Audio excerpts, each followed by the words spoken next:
Olá, povo de Deus, que a graça, a paz do Senhor Jesus Cristo seja sobre a sua vida, sobre a sua casa. Hoje estamos aqui na nossa terceira aula do livro de Filipenses, que coincide de ser o terceiro capítulo. De um livro que tem 4 capítulos, nós chegamos ao terceiro capítulo, passamos da metade desse livro tão precioso. E como eu falo todas as aulas para vocês, Filipenses é uma das cartas da prisão. Foi naqueles 2 anos onde o apóstolo Paulo estava preso na cidade de Roma, então ele produziu 4 cartas: Efésios, Filipenses, Colossenses e Filemon. Filemon nós já estudamos, Colossenses nós já estudamos, estamos na reta final agora desse livro de Filipenses, que também, como eu disse para vocês, é chamada de a Carta da Alegria. Então pegue o seu livro ou a sua Bíblia no livro de Filipenses, vai lá no capítulo 3. Se você passou por aqui e ainda não está com a sua Bíblia, pausa o vídeo, busca e abra lá em Filipenses capítulo 3. Vamos comigo então? Versículo 1. Quanto ao mais, irmãos meus, o que ele está querendo dizer?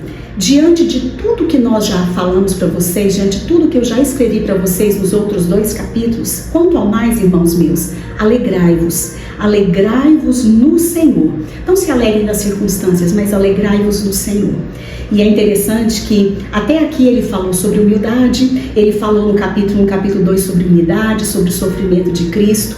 E a partir agora do capítulo 3, como ele disse, diante de tudo que nós falamos acerca do Senhor, da unidade, da fé, da humildade de Cristo, eu quero agora entrar numa carta ou numa escrita pastoral para vocês. Ele entra aqui a partir do versículo 1, mais propriamente no capítulo 2, porque no versículo 1 ele chama para a alegria no Senhor, para logo após isso ele dá uma instrução pastoral para a igreja de Filipenses. Então vamos continuar. Quanto ao mais, irmãos meus, alegrai-vos no Senhor. Existe uma alegria que é uma posição espiritual e não apenas algo emocional, mas é uma posição espiritual de se alegrar como fruto do Espírito no Senhor. A mim não me desgosta e é segurança para vocês que eu escrevo as mesmas coisas. Então ele está falando, se alegre no Senhor, posição espiritual. E quanto a mim, Paulo, que é um pai, um pastor da igreja de Filipenses, para mim é segurança para vocês. Para mim não me desagrada. E para vocês é segurança que aquilo que eu vou escrever agora, eu quero dizer que para mim, não, dizer a mesma coisa não é ruim. Aí ele entra, versículo 2. Agora do versículo 2 ao versículo 11, irmãos, pensa num homem que vai ensinar sobre uma conduta pastoral. Então vamos lá, versículo 2. Acautelai-vos dos cães. Meu Deus, quem são esses cães, pastora? Esses cães são aquelas pessoas ou os irmãos que tinham costumes judaizantes. Por quê? Ele faz um trocadilho. Na cultura judaica, todos aqueles que eram gentios, ou seja, que não eram judeus por nascimento, eram gentios. Então eles eram considerados pelos judeus como cães. Mas aqui Paulo faz um trocadilho e fala, não, esses que são judaizantes, esses que colocam o jugo da lei de Moisés sobre vocês, eles são os cães. Então acautelai-vos, então tomem cuidado com esses cães, com essas pessoas que são judaizantes. Acautelai-vos dos maus obreiros, daqueles que ensinam a vocês a terem que cumprir ritos ou rituais judaizantes. Porque o que esses ensinavam? Jesus é legal. Jesus morreu na cruz, Jesus fez todo o trabalho da salvação, ele é o evangelho vivo, as boas notícias, as boas novas da salvação, mas Jesus não é suficiente. Mais Jesus, mais ritos religiosos. Jesus, mais lei mosaica. Jesus, mais circuncisão e etc. Então eles não acreditavam que Jesus era todo suficiente para a igreja. Eles acreditavam que Jesus era algo bom, que nós precisávamos de Jesus, mas sempre tinha um mais. É Jesus mais alguma coisa. Então vamos continuar. Versículo 3. Porque nós é que somos a circuncisão. Nós quem? Nós que adoramos a Deus no Espírito e nós nos gloriamos em Cristo Jesus e não confiamos na carne. Se você pegar Romanos, lá em Romanos fala sobre a questão da falsa circuncisão. Então vamos lá, Romanos capítulo 2, versículo 29. Então se você quiser pausar, ou se você não é rapidinho para abrir, pode pausar, mas lá em Romanos capítulo 2, versículo 29. Paulo, também escrevendo alguns anos antes, escreveu a carta de Filipenses entre o ano 60 e 62 e a carta aos Romanos mais ou menos no ano 57. bom? Então, um pouquinho antes ele tinha escrito essa carta. Versículo 29 de Romanos capítulo 2. Porém, judeu é aquele que o é interiormente, e circuncisão a que é do coração, no espírito, não segundo a letra, e cujo louvor não procede dos homens, mas de Deus. O que Paulo está falando? Que judeu não é aquele que é por descendência de nascimento, mas aquele que é interiormente no coração. E é o que Paulo fala lá em Filipenses capítulo 3. Porque nós é que somos a circuncisão. Nós que adoramos a Deus, não mais por meio de rituais, mas nós adoramos a Deus aonde? No Espírito. E nos gloriamos em Cristo Jesus. Jesus é a nossa glória. Jesus é quem nos traz para Deus. E não confiamos na carne, ou seja, não são rituais religiosos, não é por merecimento, não é por sanguinidade, não é por descendência de homens, mas é algo que vem única e exclusivamente de Jesus Cristo. Versículo 4. Bem que eu poderia confiar também na carne. Aí Paulo começa a falar acerca de si, dá o seu testemunho. Eu, Paulo, poderia confiar na carne. Aí vem uma lista. Se qualquer outra pessoa pensa que pode confiar na carne, eu ainda mais, porque ele era o cara. Presta atenção. Versículo 5. Circuncidado ao 8º dia, lembra que eu disse para vocês agorinha que Gênesis capítulo 17, Deus institui a circuncisão lá com Abraão. Lá com Abraão, no capítulo 17, Deus fala: a partir de agora eu firmo uma aliança com você. E todo homem descendendo de você, todo macho que nascer da sua linhagem, todos eles têm que ser circuncidados no 8º dia como forma de aliança entre mim e ti e a tua descendência. Então Paulo está falando, eu fui circuncidado ao 8º dia. Eu sou da linhagem de Israel. Israel é o filho, o descendente, na verdade, o neto de Abraão, porque vem Abraão, Isaac e Jacó. Só que teve um momento em Gênesis capítulo 32 que Jacó está voltando para sua terra e ele tem um encontro com Deus lá no vale de Jaboque. Então ali Deus toca na coxa dele, troca o nome dele de Jacó, enganador, usurpador, para Israel, príncipe de Deus. E aqui essa descendência, todos os descendentes de Israel. Então ele fala, eu sou da linhagem de Israel, da tribo de Benjamim. Então Israel, que era Jacó, teve 12 filhos homens, que a Bíblia menciona. Ele teve 2 esposas, que foi Lia e Raquel, e 2 concubinas, Bila e Zilpa. Essas 4 mulheres deram para ele 12 filhos. Ruben, Simeão, Levi, Judá, Issacar e Zebulon, filhos de Lia, José e Benjamim, filhos de Raquel, Dan e Naftali, filhos de Bila, e Gad e Aser, filhos de Zilpa. Então são 12 filhos homens de Abraão. Benjamim descende de Israel, descende de Jacó através de Raquel. Então o que eu quero que você entenda?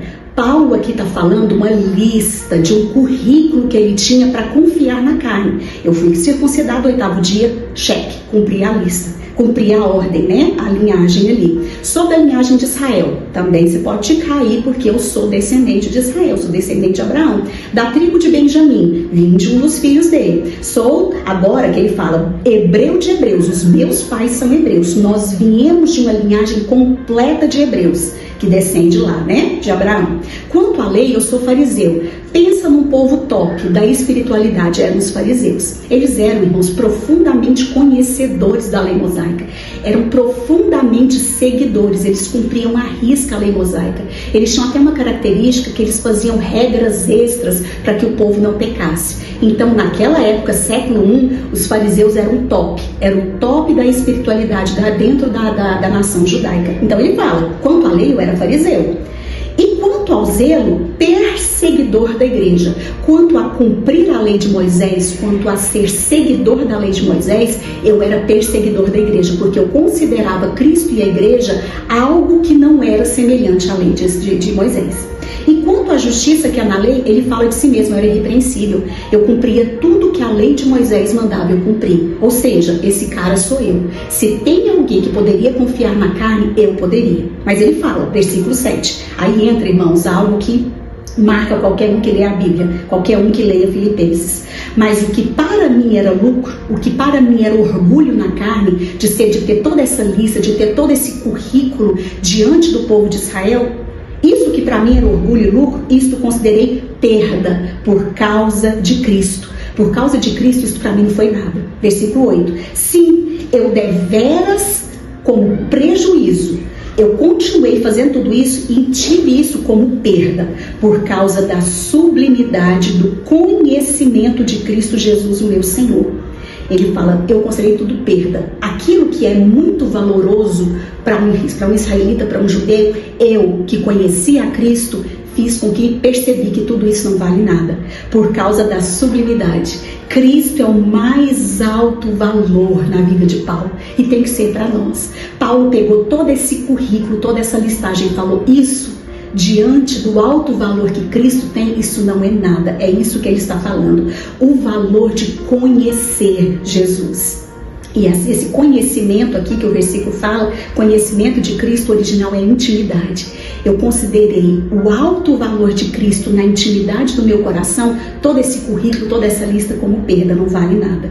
Continuando, por amor do qual, por amor a Jesus, eu perdi todas as coisas. Ele deixou de ser o cara, ele deixou de ser o top da sociedade judaica. E ele falou, e as considero como refúgio, como esterco, como lixo, para mim não vale nada, para ganhar a Cristo e ser achado nele. Ô irmão, só um homem que conheceu Jesus de verdade, na intimidade, consegue falar isso. Todas as coisas desse mundo, todas as coisas naturais, todas as obras que são feitas na carne para merecimento, não valem nada diante da sublimidade, diante do valor inexplicável que é Cristo em nós. Versículo 9, não tendo justiça própria, ou seja, não tendo algo com que eu possa fazer para merecer, não é algo que eu faça do meu esforço, do meu conhecimento, daquilo que eu tenho, que faz com que eu seja aceito. Ele fala não, mas a justiça que procede da lei, senão a que é mediante a fé em Cristo Jesus. Ele fala que nós não merecemos nada pelo que fazemos, é unicamente pela fé em Cristo, nada mais. E se você pegar Efésios capítulo 2, versículo 8, lá é muito claro, porque pela graça sois salvos, mediante a fé, e isso não vem de vocês, mas é dom, é presente de Deus, não é de obras, versículo 9, para que ninguém se glorie, é só única e exclusivamente pela graça de Deus, mediante a nossa fé em Jesus Cristo. Continuando, a justiça que procede de Deus, baseada na fé. Versículo 10, para o conhecer e também o poder da sua ressurreição e a comunhão dos seus sofrimentos, conformando-me com ele na sua morte. Se você voltar um pouquinho a sua Bíblia, Filipenses capítulo 1, versículo 29, nós já falamos sobre ele, diz assim, porque vos foi concedida a graça de padecerdes por Cristo e não somente crerdes nele. Se você também pegar Romanos 8, 17, se com ele sofremos, com ele também seremos glorificados. Ou seja, Paulo considera um privilégio nós sofrermos, nós padecermos sofrimentos pela comunhão com Cristo. Versículo 10, nós estamos falando dele. Para o conhecer e também o poder da sua ressurreição e a comunhão dos seus sofrimentos, conformando-me com ele na sua morte, para de algum modo alcançar a ressurreição dentre os mortos. É muito claro, nós já estudamos Colossenses, já estudamos o início de Filipenses, que através do batismo, quando nós somos mergulhados ali a velha vida, lembra que eu falei para vocês, quem acompanha os estudos aula por aula, eu tenho falado isso, a velha vida do porquinho que gosta da lama do pecado, ele morre, mas nós no batismo nós somos ressuscitados em glória, aonde nós nascemos para uma nova vida, agora ovelhas do pastoreio de Cristo. Amém? Versículo 12, Paulo continua, aí ele fala, eu ainda não cheguei, não que eu já tenha recebido ou já tenha obtido a perfeição. Que perfeição é essa? A perfeição do cumprimento do propósito, é isso que ele está falando. Mas eu prossigo para conquistar aquilo para o que também foi conquistado. E o engraçado é que o prossigo aqui é como se fosse uma corrida. Eu caminho, eu corro a minha corrida sem nunca olhar para trás. Eu corro a minha corrida sabendo que eu tenho algo a conquistar. É o que ele fala, eu prossigo para conquistar. Eu não fico parado. Mas assim como uma corrida lá das Olimpíadas, eu corro sem olhar para trás, eu corro para o alvo, que é a linha de chegada, assim nós também temos que fazer. E Paulo está falando, eu corro, eu prossigo para conquistar o meu propósito, para conquistar aquilo, para que eu também fui conquistado em Cristo Jesus. Versículo 13. Irmãos, quanto a mim, eu não julgo havê-lo alcançado. Ele está falando, eu ainda estou no processo, eu ainda estou na corrida para o cumprimento do propósito. Mas uma coisa eu faço, esquecendo-me das coisas que para trás ficaram e avançando para as que estão diante de mim, eu prossigo para onde? Para o alvo, para o propósito, para o prêmio da soberana vocação de Deus em Cristo Jesus. Qual que é o prêmio que nós vamos receber? A nossa glorificação, queridos. Um dia, todos nós que morremos nessa terra seremos ressuscitados com Cristo. E também, se aqui estivermos, seremos arrebatados com Ele e receberemos um corpo glorificado. Mas eu creio também que é o cumprimento de Apocalipse, capítulo 20, versículo 4. Um dia todos nós nos assentaremos em tronos e seremos coroados para reinar com Cristo diante das nações. Aleluia. Todos, pois, que somos perfeitos, perfeitos aqui é teleios ou teleios, como diz, né, o próprio grego, não é perfeito de perfeição, mas é perfeito de maduro e completo. Então ele fala, todos nós que somos maduros, tenhamos este sentimento. Que sentimento que ele está falando? E se porventura pensais de outro modo, também Deus vos esclarecerá. Que sentimento é esse? O sentimento de que nós estamos numa corrida. O sentimento de que um dia todos nós seremos ou receberemos, aqueles que não desistirem da corrida, que alcançarem o objetivo, que é o propósito, receberemos um prêmio da soberana vocação que está em Cristo Jesus. E ele fala, né? Também isto Deus vos esclarecerá. Deus é que dará a medida de revelação e de discernimento para cada um. Versículo 16. Todavia andemos de acordo com o que já alcançamos. Viver com aquilo que você já recebeu de revelação dada pelo Senhor. Não tem como eu falar que um novo convertido que converteu ontem tenha o mesmo nível de revelação de alguém que tem anos de conversão. Todos nós temos que andar de glória em glória, tendo revelado todos os dias o propósito e a vontade de Deus. Muitos de nós queremos grandes revelações dadas por Deus, mas nós não conseguimos praticar aquilo que nós já recebemos. É igual o Tiago fala, o apóstolo Tiago, se eu não me engano, no capítulo 1, ele fala assim, olha, sejam ouvintes da palavra, mas também praticantes dela. Ou seja, não adianta você apenas ouvir a palavra nos cultos, aonde você vai, mas você tem que ser praticante e andar, como o apóstolo Paulo fala, de acordo com o que você já recebeu de revelação. Vamos partir para o final agora, versículo 17. Irmãos, sede imitadores meus. E ele fala, porque eu sou de Cristo, em outras passagens. E observai os que andam segundo o modelo que tendes em nós. Não sou eu que sou só imitador. Tem muitos homens e mulheres que andam segundo o modelo que nós andamos, que é sermos imitadores de Cristo. É isso que ele está falando. Versículo 18. Pois muitos andam entre nós, no meio da igreja, dos quais... Ele está falando, repetidas vezes eu vos dizia, e agora vos digo até chorando, que estes são inimigos da cruz de Cristo. Esses que estão impetrando coisas judaizantes, que são inimigos da cruz, que querem Jesus, mas querem colocar algo a mais, querem acrescentar algo a mais para a salvação, eles são inimigos da cruz. O destino deles é a perdição, ou seja, não tem solução para eles se eles não se arrependerem. O Deus deles é o ventre. Eles têm desejos carnais para essa vida. E a glória deles é o seu orgulho. Eles se orgulham do que conquistam. Eles se orgulham do seu esforço próprio.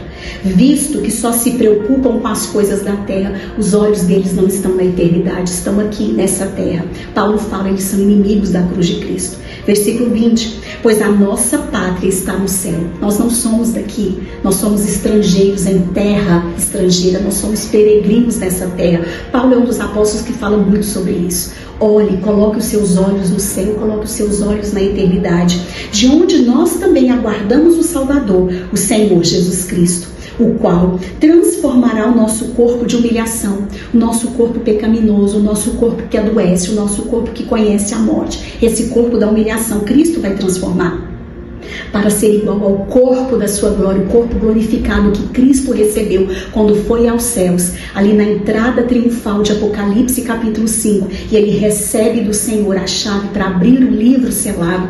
Cristo recebeu esse corpo e nós também receberemos dele, segundo a eficácia do seu poder, que ele tem de até subordinar a si todas as coisas. Para a gente encerrar, volta um pouquinho lá em 1 Coríntios capítulo 15, se você tem na sua Bíblia aí, volta lá, capítulo 15, versículo 42. Pois assim também é a ressurreição dos mortos. Semeia-se o corpo na corrupção, ressuscita-se na incorrupção. Semeia-se em desonra, ressuscita-se em glória. Semeia-se em fraqueza, ressuscita-se em poder. Está falando do corpo terreno e carnal e o corpo que nós vamos receber glorificado como o de Cristo. Versículo 44. Semeia-se corpo natural, ressuscita-se corpo espiritual. Se há corpo natural, há também corpo espiritual. Agora vai lá para o versículo 51.